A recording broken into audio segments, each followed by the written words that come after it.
Vous remarquez que dans l'intro, je ne suis pas expert en qualité d'eau ou en gestion d'eau, mais j'ai dû apprendre de quoi. Honnêtement, ça devrait réellement être ma femme qui est ici pour partager tout ça. Mais bon, je vais faire de mon mieux. Donc, j'essaie juste de me déplacer. On est une fenêtre Zoom pour mieux voir.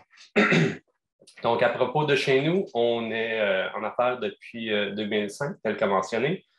On gère à peu près 5 hectares en total, ce qui donne environ le 5,5 qui figure dans la photo aérienne, avec une rotation de légumes, production de semences et engraveurs.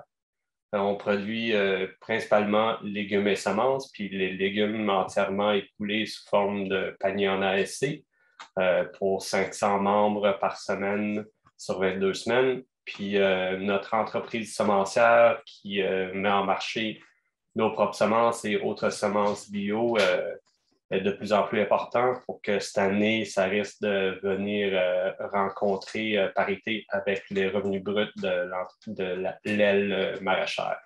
Donc, quand même assez diversifié. Puis sur la carte, vous voyez notre emplacement. On est entre la rivière Outaouais et le Saint-Laurent dans la région Vaudreuil-Soulanges. Fait qu'on est dans le fond de l'ancienne mer Champlain. On est sur des terres très, très plats. Quand je fais de l'arpentage chez nous, on arrive avec genre 2 cm de dénivellation sur 300 mètres. Là. C'est extrêmement plat. Et le sous-sol est d'une argile marine d'à peu près 20 mètres d'épais avant qu'on atteigne le roc. Mais ça donne que l'eau comporte l'eau qu'on tire du roc qui aura traversé toute cette argile marine-là a une teneur en sodium et chlore très élevée et un pH assez élevé aussi. Donc, on voit que ça défonce largement les normes acceptées pour la production de légumes et c'est une contrainte assez importante, mais pas tellement dans le champ, parce que dans le champ, avec la rotation de culture, puis le lessivage par la pluie, et surtout les neiges d'hiver, puis la fonte estivale, c'est pas très grave. Quand on a les tunnels chenilles qu'on voit dans l'image, on les démonte, on les déplace à chaque année, aucun problème d'accumulation de sel, vraiment assez fonctionnel, mis à part la main-d'œuvre que ça demande.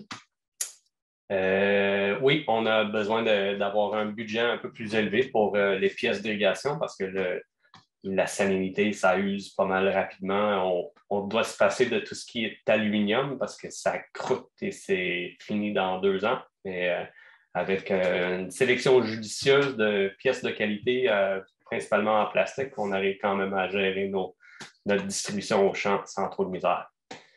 Mais dans la serre à semis, c'est complètement autre chose. L'eau pour une plantule qui doit évoluer dans un 1 cm3 ou 3 cm3 de terreau, il ne faut vraiment pas l'apporter trop d'eau saline.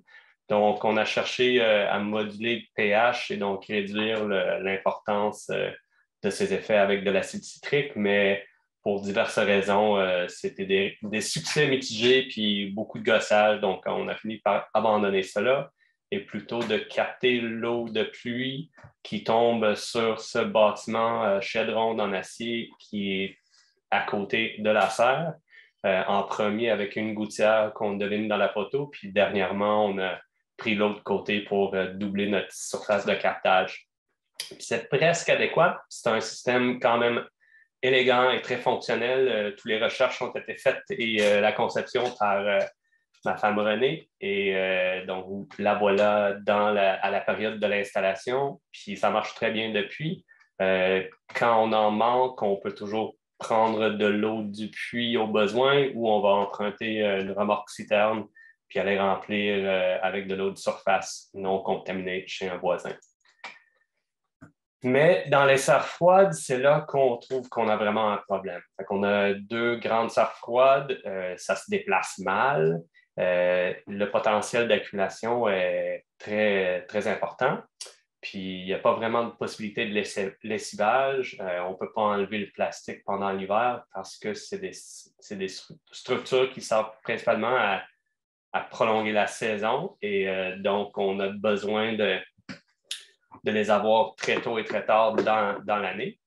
Puis le lessivage, c'est pas évident si ton sous-sol est un argile qui n'est pas très loin, qui est pas mal toujours gorgé d'eau.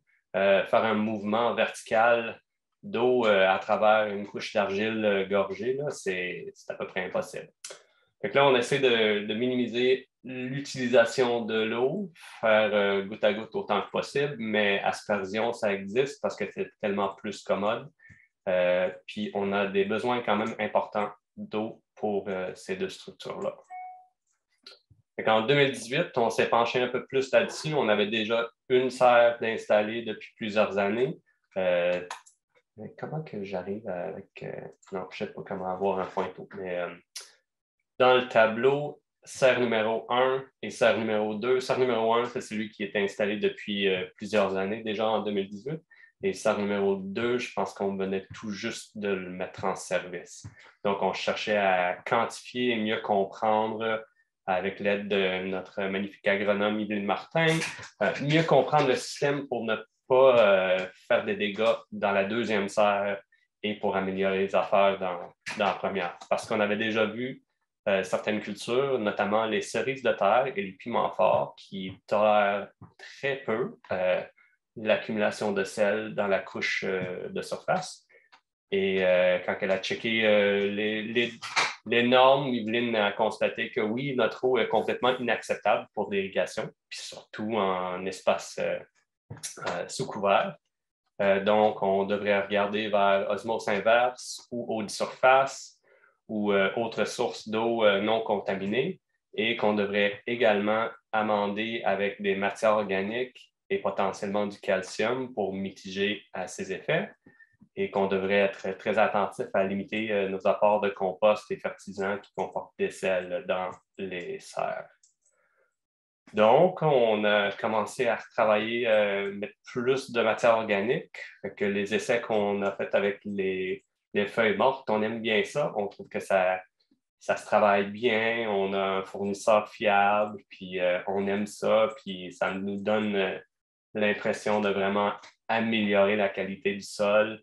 Puis ça rentre plus ou moins bien dans notre saison de production parce qu'il y a une période assez creuse l'été pour la production dans ces serres froides-là. Et donc, ça nous permet de faire des ajouts importants, irriguer, bâcher et laisser travailler les vers de terre pendant plusieurs semaines. Et c'est quand même impressionnant. On a également ajouté du gyps, fait des travaux mécaniques dans la vieille serre, ça ajoute du calcium et ça réduit l'incidence ou l'importance de l'effet du chlore. Puis ça risque d'améliorer ou de réduire l'empirement de structure de sol dû au sel. Donc, voilà pour ça. Ensuite, on est tombé sur la technique qui s'appelle la désalinisation par écoulement en pente. Puis on trouvait ça vraiment génial, quasiment trop beau pour être vrai. Et là, ça nous faisait rêver à peut-être à la fois régler notre problème d'eau et installer des glissades d'eau à la ferme. Puis là, vous vous demandez, non, c'est pas possible. Vous avez raison, checkez le calendrier.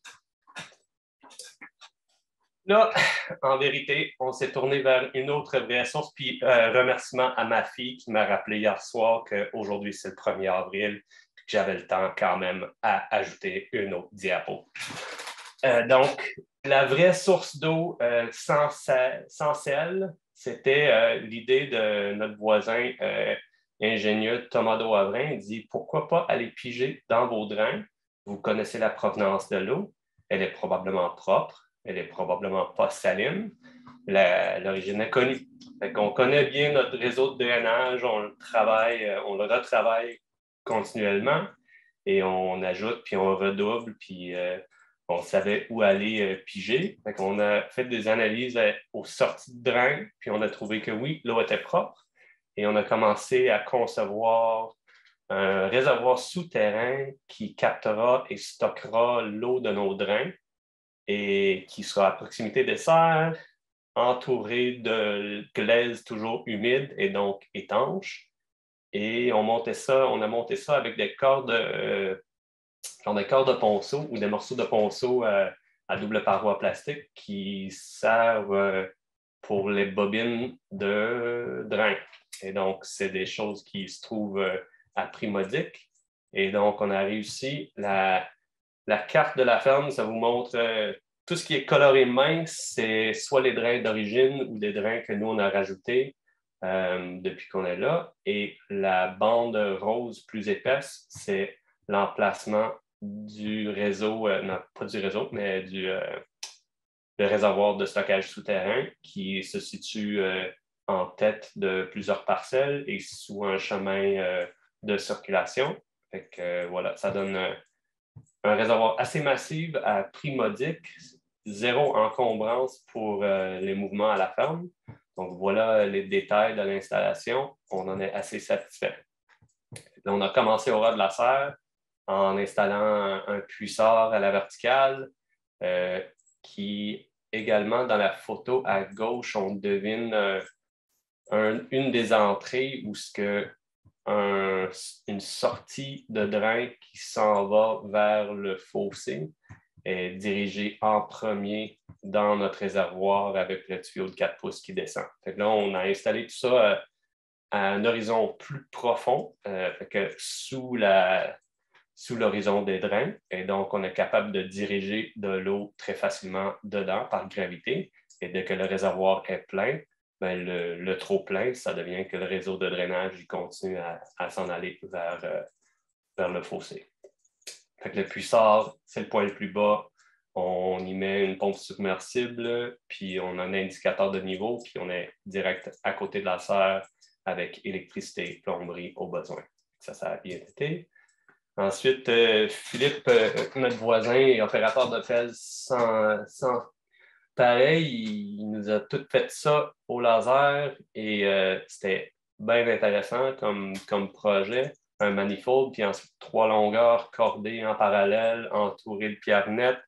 Puis ça fut quelques journées d'ouvrage, mais quand même un résultat très satisfaisant. Puis dans la troisième photo à droite, on devine encore un autre point de remplissage où ce que le réseau de drain a une dérive vers le réserve de stockage. Donc, l'eau qui vient des drains, on est conscient du fait qu'on a probablement une teneur ou un potentiel d'avoir une teneur en vie microbienne trop élevée.